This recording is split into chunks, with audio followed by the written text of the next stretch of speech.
Welcome to the Market Like a Coach podcast. I'm Angela Nauman, a master writing teacher and marketing coach. Here we dive into stories and strategies to refine your messaging, make your program shine, and turn your audience into raving fans. Ready to elevate your coaching game and build a thriving business with heart? Let's get started, my friend. It's time to market like a coach. Hey, friends. Welcome back to the Market Like a Coach podcast. I am pumped to have you here today. Hope you have your favorite drink. I've got a little bit of cinnamon bun creamer in my coffee today, and I am loving it. So I would invite you, friends, to come and sit with me. Let's pretend that you and I are hanging out on my southern front porch, and we are chatting like besties because I think we need to have a little talk. So today's episode is all about stop pointing fingers. It's about if you are still talking pain points, then you are doing it wrong. You are going to bring in the wrong people. And so let's dive into what this means for you. So grab your coffee, or if maybe you're somewhere in the world or you're watching a replay and it's a glass of wine, good for you. Right? Let's dive into this. So I know as a marketer that one of the very first things we are taught is to hit those pain points. And I want to say, yes, we're going to touch those pain points, but we don't have to keep beating people over the head with the pain points. That is not going to bring them into our programs. It is not about hitting them over the head, like clubbing them and then dragging them in and forcing them out of their misery. Because we can only help people who want help.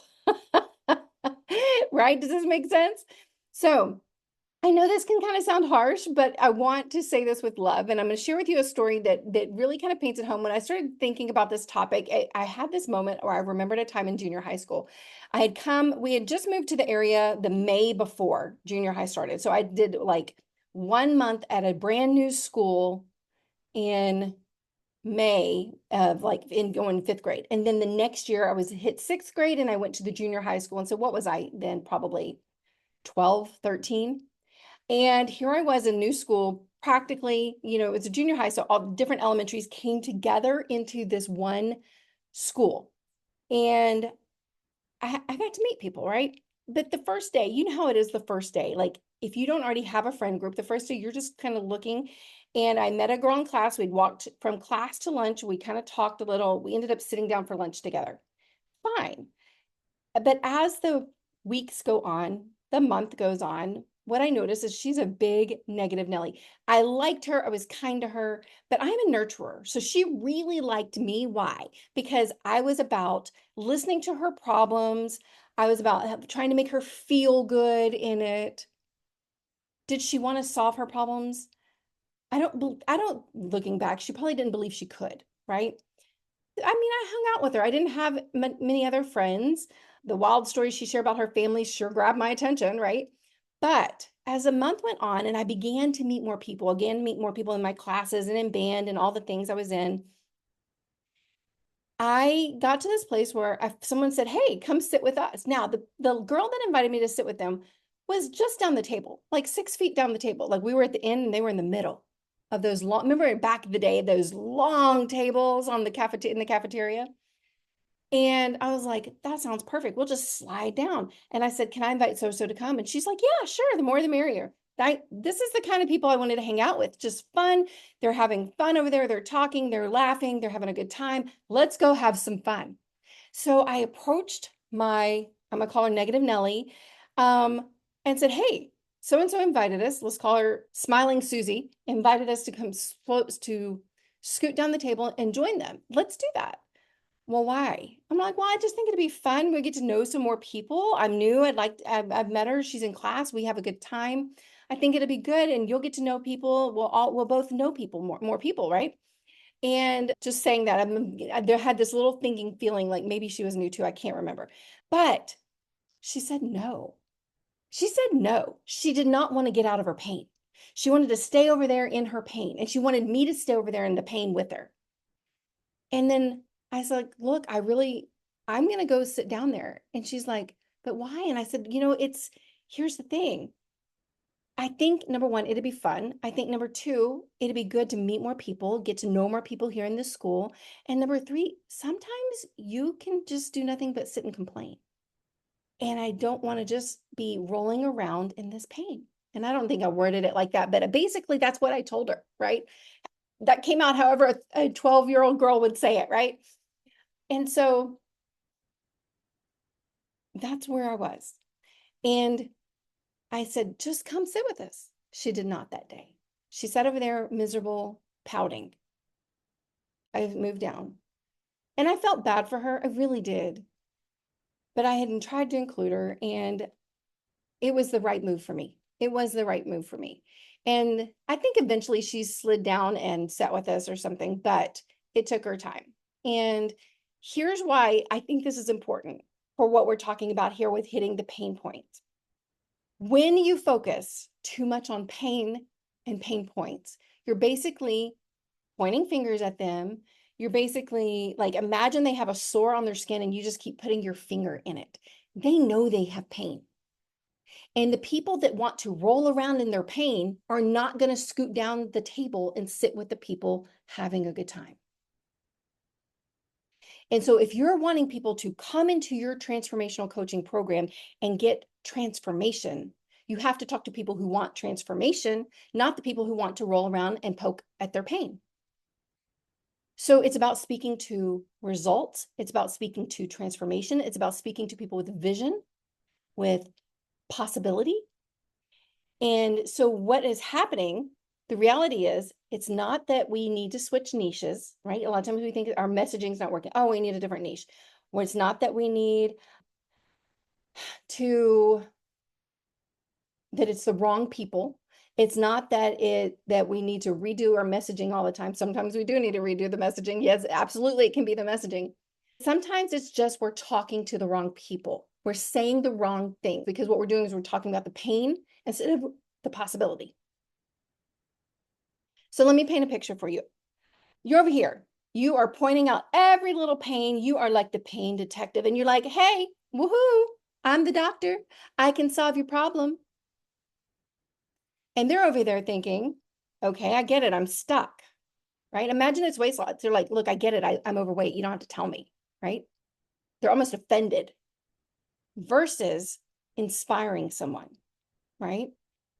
Versus talking to someone who's like, let me use this example with the weight loss, because this one I've seen really come up a lot with clients who work with people that for weight loss, right? Health coach clients, that's what I was trying to spit out.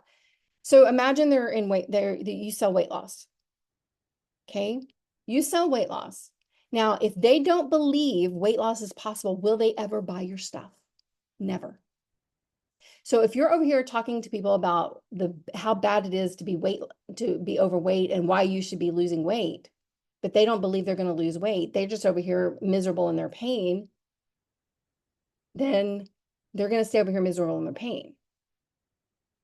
They're not going to sign up for transformation. They don't believe it's possible because they're over here stuck in pain. That's why we have to be ready and speak to people who are ready for transformation. People who do believe transformation is possible for them. So we stop pointing fingers and we start focusing on a bigger picture. We start painting possibility pictures, right? One of my favorite podcasters, Elizabeth Salazar, and I did one of her 6 weeks programs, and I absolutely loved it. But she talks a lot in her daily mindset work. She's a mindset coach about shifting out of the unhelpful thoughts and into thoughts about possibility. And I find that so refreshing. And I think it's the exact same thing we do inside of our content. We have to help our audience shift out of just what's ever unhelpful to them and into possibility, almost like paint this vision of what could be. And is that transformational stories? It can be. That's one way. That's one way. But we're also painting vision of possibility. We're painting like it's that idea of reminding people like, you know what? No, it's possible. It's shifting their beliefs. It's not just showing them someone else's transformation. It's about shifting the beliefs that are going on inside of them. of what's possible for them. Remember, when we're taking our clients through that client journey, what we're doing is we're bringing them from stranger to client. Well, what takes them, so and let's think about not even stranger to client, in pain, in the pain point to transformation. We're carrying them through that journey of transformational journey, right? So we over here in pain, we have to help create the vision of getting out of the pain. We have to help create the vision of your method working for them. We have to help paint the vision of not just your method working, but their life after they've gotten the transformation. Like all of that has to be created. That vision has to be painted for your audience in order for them to see themselves coming into your program and getting the results. And for them, once they are in your program, doing the work to get the results. We have to start speaking to people who are ready to take action and being the guide from the pain into the result. Speak to the people who want the transformation. So how do you know if they're ready for the next step? What do you say to them? How do you make sure your message is hitting the mark? So how do we make sure our message is hitting the mark? Well, I'll tell you one thing. First, you have to know if it's not. You have to have awareness if you're not hitting the mark. Right? Mindset things here, right? Like you just have to have awareness, because once you have awareness, if it's working or not, then you get to decide and make changes, ask questions, make changes, that kind of thing. So let's get into awareness. How do you know if it's working? Well, it's not working if you got crickets. It's not working if that people start ghosting you. Like you're in the middle of a conversation with them and they ghost you, or you're in the middle of a launch and they stop coming to your stuff. Right? Or you get them on a call and it's all you get is, I'll think about it, right? They're not in belief. They're not seeing transformation. They don't believe it's possible, right? There's something off in the belief there, right? We've lost the possibility. We've lost the belief in the transformation. So that's how you know if it's not working. Once you have awareness, if it's not working, what you get to do is then you get to decide, okay, this is not working. What is working? You evaluate. This is what's working. You start asking good questions. This is what's working. What's not working? Well, this is what's not working. What do I want to do different? Do I need to learn something? Do I need a resource? How do I bring this differently to them? Right? And what I find, and I found this for myself, like I had this moment, I shared this in an email this week.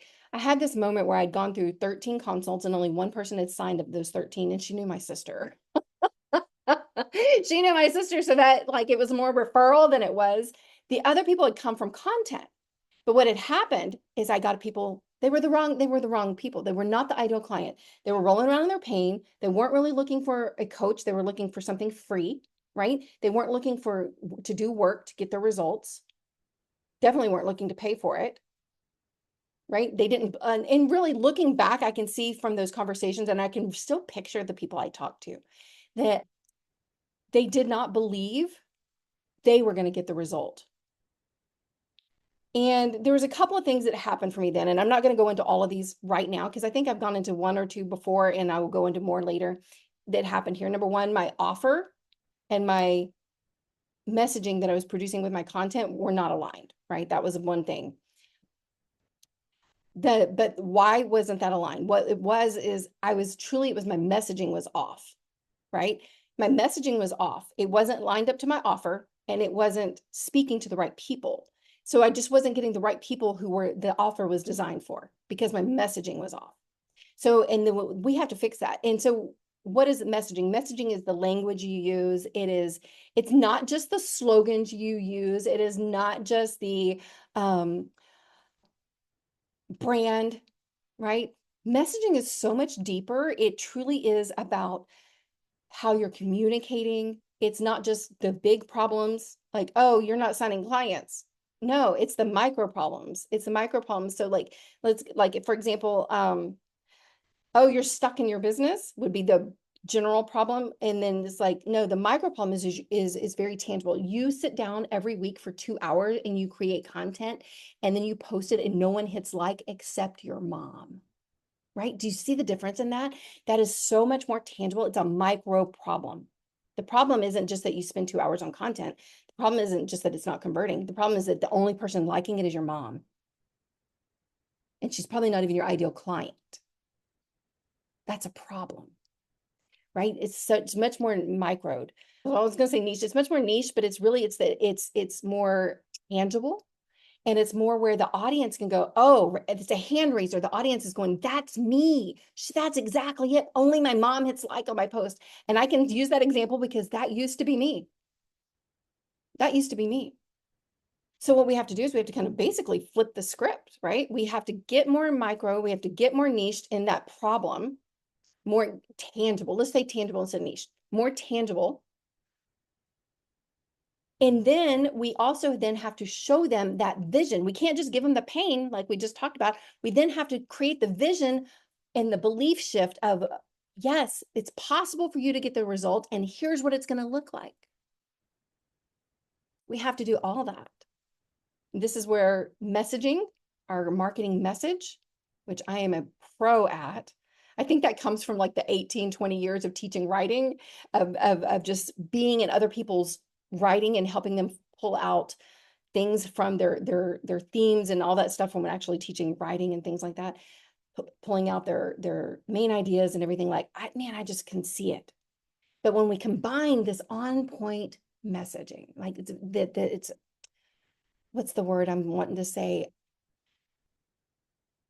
I want to say irresistible, but I don't know if that's exactly the word, but this messaging that is so on point, so tangible, that is authentically you, that sounds like you talking to your best friend.